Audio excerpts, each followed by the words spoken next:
Hello. This time I'll be summarizing the latest film starring Jason, titled Shelter, 2026. The movie tells the story of a mysterious man living in a remote place.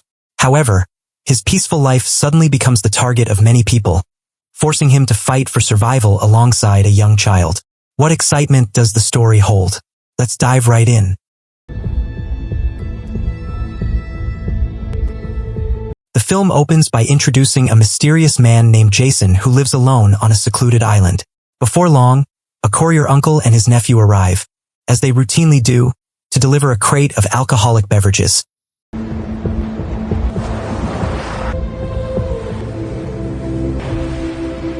Jason's supply for the coming week. After storing the goods in a warehouse by the shore, they collect the payment for the previous week's delivery.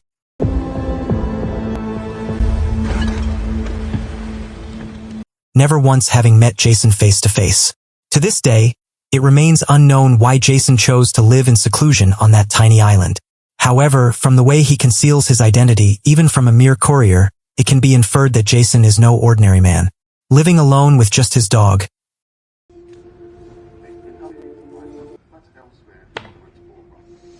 As in previous weeks, the uncle and his nephew, Jesse, returned to the island to deliver another crate of bottled drinks.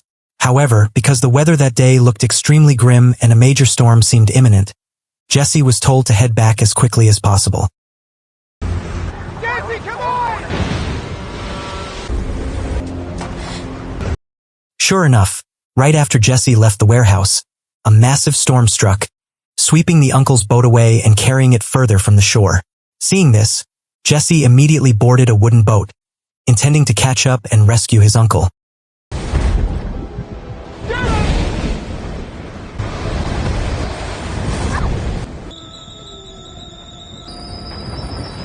Jason saw the small boat being battered by huge waves. Worried about losing his regular courier, he emerged from hiding and rushed down to the shore to save them both, until finally,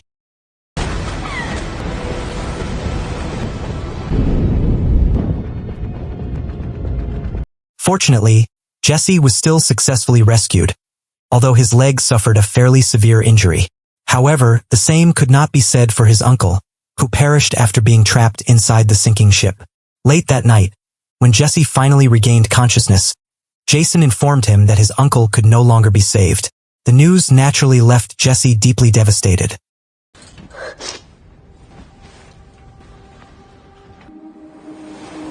The next day, even though the two had not yet even introduced themselves to each other, Jason suddenly changed the bandages on Jesse's leg, which had already begun to show signs of infection.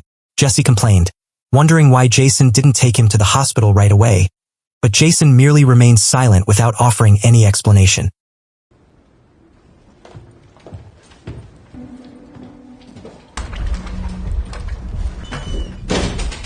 While Jason was sitting casually in the warehouse by the shore, Jesse accidentally discovered 9 blades stored inside a drawer. Realizing that he was now living with a stranger, he hid one of them behind a pillow as a precautionary measure. Later, when Jason intended to check on his leg again, Jesse immediately brandished the knife.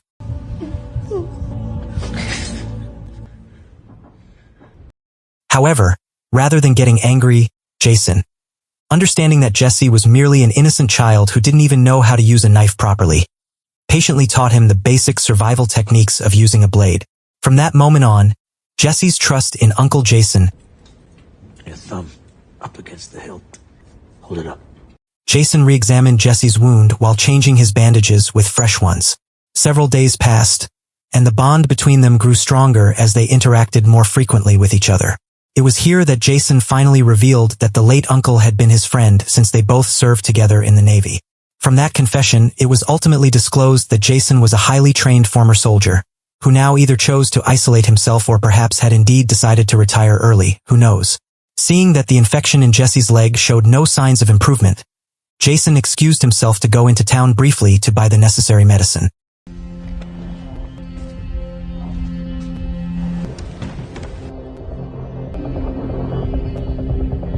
Upon arriving at a pharmacy, Jason went straight inside while making an effort to avoid every surveillance camera installed in the place. Besides buying some generic medicines, Jason also bought a set of clothes for Jesse.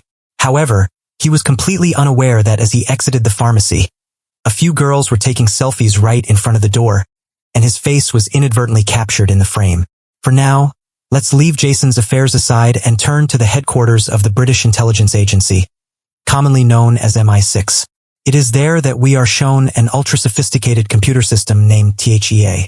The THEA computer, which stands for Total Human Engagement Analytics, is claimed to be capable of tracking all civilian activities, including their personal data, simply through surveillance cameras, the internet, and various public facilities. We were supposed to go in the first place, but it's too late. It all started from the camera of the girl who was taking selfies earlier. The system successfully detected Jason's face and discovered that he was an international fugitive who had long been on the wanted list. Although the detected face differed from Jason's current identity, his iris showed a 100% match rate. Upon seeing these results, a captain named Roberta concluded that Jason had most likely undergone plastic surgery. Without wasting any time, she immediately ordered the nearest agents to shoot him on sight. Who's our nearest assault team? Alpha. Send them. Meanwhile, back with Jason and Jesse, they were enjoying their dinner together. Before long, Jason heard the sound of a speedboat heading toward the island. Sure enough, the arrivals were Roberta's dispatched agents, who had managed to find his hideout. Jason promptly told Jesse to hide in the bathroom.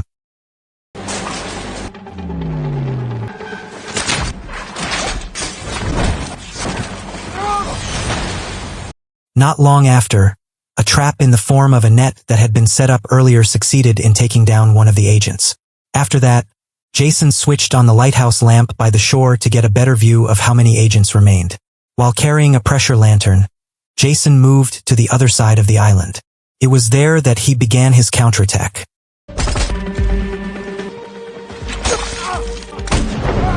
After setting one agent ablaze using a flare gun, Jason shifted to another side of the island and managed to neutralize one more agent. Not stopping there, he also successfully eliminated several other agents who were inside the warehouse.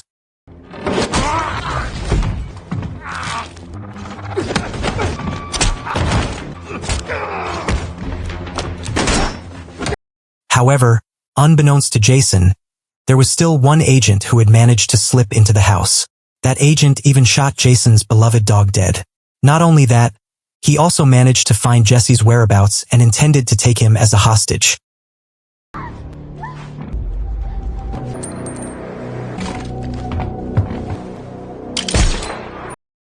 Whatever mistake Jason had made in the past, and no matter how formidable he was during his time in the service, judging from the combat skills he displayed, one thing was certain: Jason was someone no one would want to make an enemy of. Realizing that the island was no longer safe, Jason prepared to leave his hideout along with Jesse.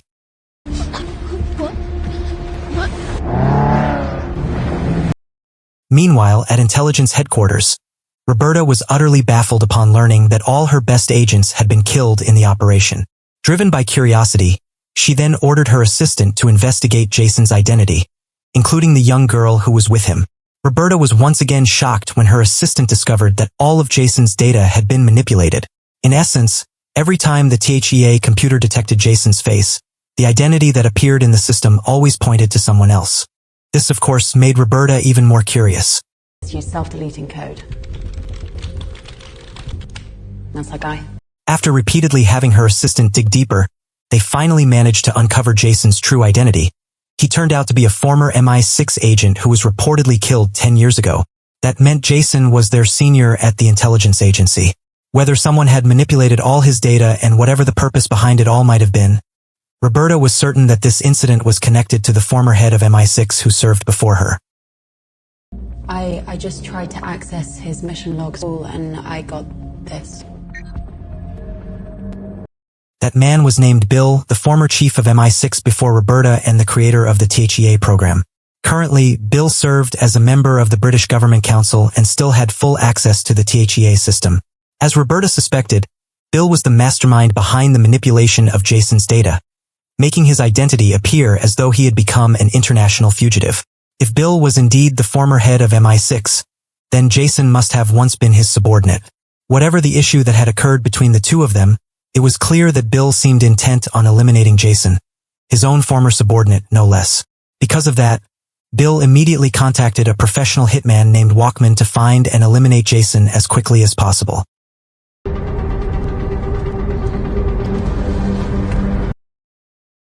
Meanwhile, back with Jason and Jesse, they had now arrived on the mainland. They attempted to steal a car belonging to a local resident that was parked nearby. However, their action was immediately noticed by the vehicle's owner. With a firearm in hand, Jesse pleaded with the man to understand their situation and allow them to borrow his car temporarily. He's hurt. Can you help him? Seeing Jesse's honest demeanor and lack of malicious intent, the homeowner eventually relented. He even invited Jason and Jesse inside his house. Unfortunately, they were unaware that the man's child had secretly contacted the police.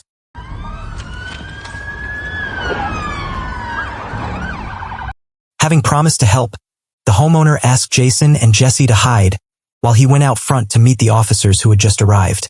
But guess what happened next? Hey, wait, don't open the door! The man was shot from a distance and killed instantly. Roberta, who was monitoring the situation through surveillance cameras, immediately panicked and was furious upon seeing a civilian become a victim. It turned out that the shooter was none other than Walkman, Bill's envoy, who had fired from a long distance. Seeing the man who had helped them fall right there, Jason and Jesse immediately fled through the back door.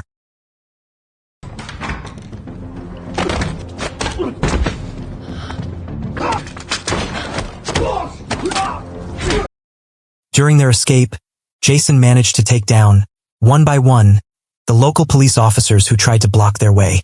After that, he stole a patrol car and stepped on the gas, speeding away from the scene. However, Walkman quickly noticed their escape, so a chase was inevitable.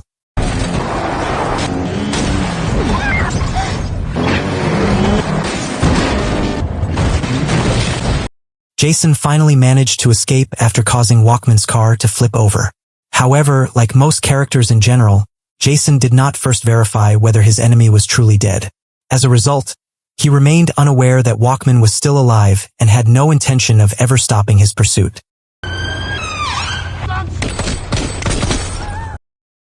Meanwhile, Roberta, growing increasingly curious about who Jason really was, finally contacted Bill, the former director of MI6 before her, to ask whether he knew Jason. Bill replied that he did indeed know him, but that it had been a very long time, and as far as he knew, Jason had died around 10 years ago. Pressed further with various questions, Bill eventually agreed to explain that Jason was the best agent he had ever had. Where did you hear that name? He took down a full assault team, and Mason was one of them. Having lived alone since childhood with no family, Jason grew up with a will as strong as steel and physical abilities equal to dozens of soldiers. From a young age, he underwent special training until he developed into a highly lethal killing machine, considered nearly unbeatable. Seeing the extraordinary potential Jason possessed, Bill then recruited him as a government assassin tasked with eliminating corrupt officials and various targets deemed threats to national security.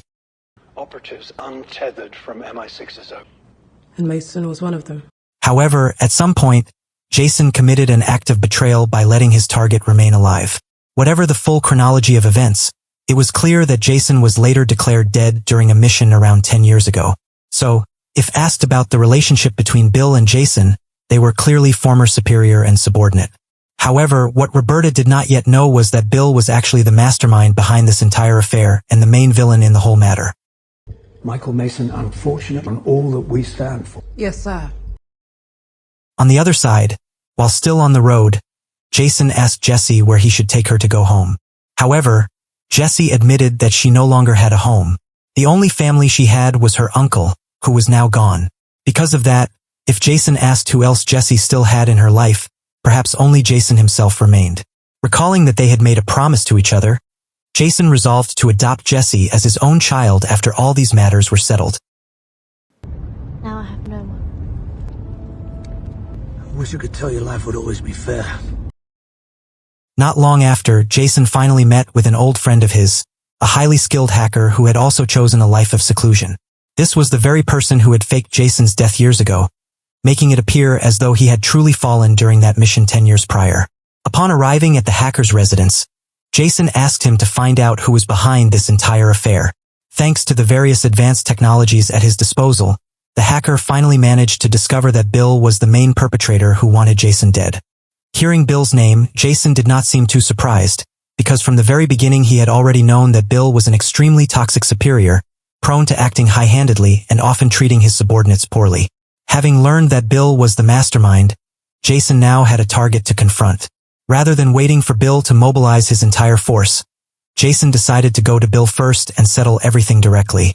The problem now was that Jesse clearly could not be involved in this dangerous operation.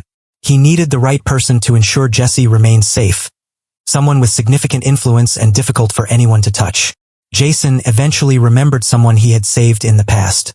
That person was named Kamal, a mafia boss who still owed him a debt of gratitude. While preparing the car for departure, Jason suddenly heard footsteps from behind the door.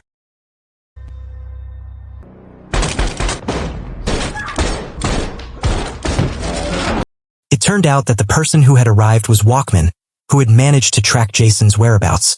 Rather than simply carrying out orders from Bill as his superior, Walkman actually had a personal interest, an ambition to kill a living legend.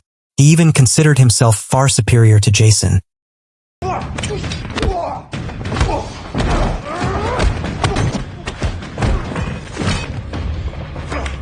However, that assumption had clearly not been proven, as Jason once again managed to escape from his pursuit. Before long, Bill called again to check on the mission's progress. Since Walkman kept failing to complete his task, Bill finally contacted a group of elite mercenaries to join in the manhunt. We're done. Get your team ready. Yes, sir. Meanwhile, Jason and his group finally arrived at a place considered safe. Jason then told Jesse to get out and find a temporary house to hide in. As previously planned, Jason would meet with a mafia boss to leave Jesse in his care. You take care, young lady. Thank you. Jason finally arrived alone at a nightclub where Kamal, the mafia boss, was located. As usual, Jason once again faced two large bodyguards who refused to take him to see their boss. Feeling his patience beginning to wear thin, this is what Jason did next.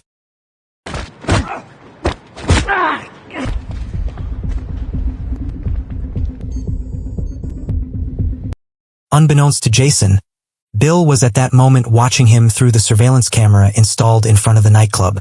Because of that, Bill quickly sent Jason's location to the mercenary forces, who immediately moved toward the venue. Copy that, sir.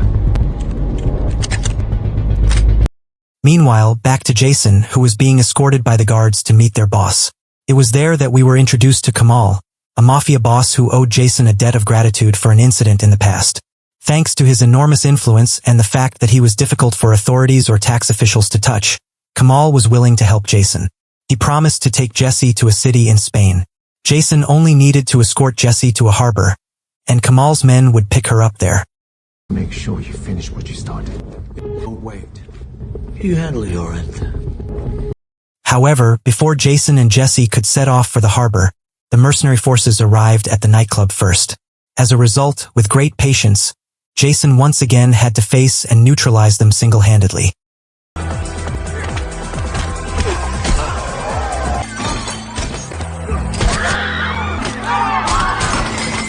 Because he was too busy fighting over a dozen enemies, Jason was completely unaware that Jesse had been kidnapped and taken away in a van.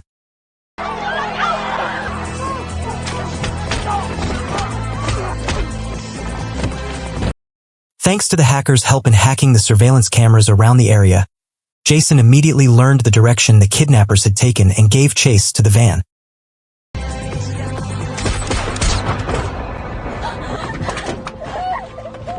It's okay. After successfully rescuing Jesse, Jason took her straight to the harbor so she could be secured by Kamal's men.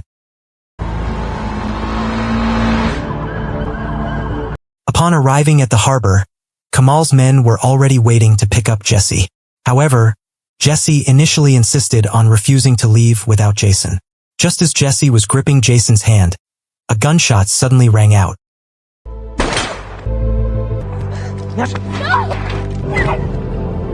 Fortunately, the bullet fired by Walkman missed its target.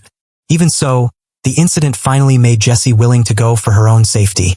As soon as the ship carrying Jesse began to leave the harbor, Jason turned around to face Walkman.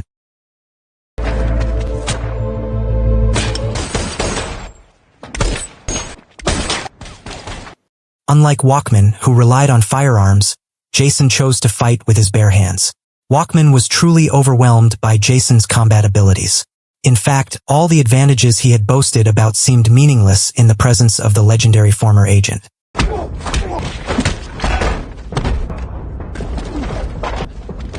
As Walkman's energy began to wane, Jason quickly grabbed a chain to end their fight. And this is what happened next.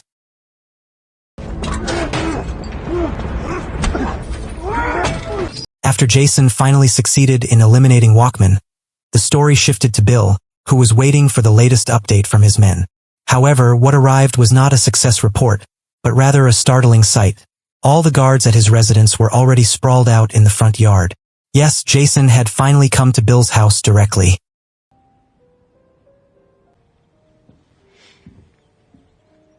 In Jason's presence, Bill then apologized for having disturbed his peaceful life. According to Bill, there was actually no personal issue between them. He was merely worried that Jason would expose all the dark secrets he had committed in the past. With his current position as a British government official, Bill only wanted to protect his reputation, career, and good name, keeping them clean in the public eye. Bill even went so far as to offer Jason a position back under his command.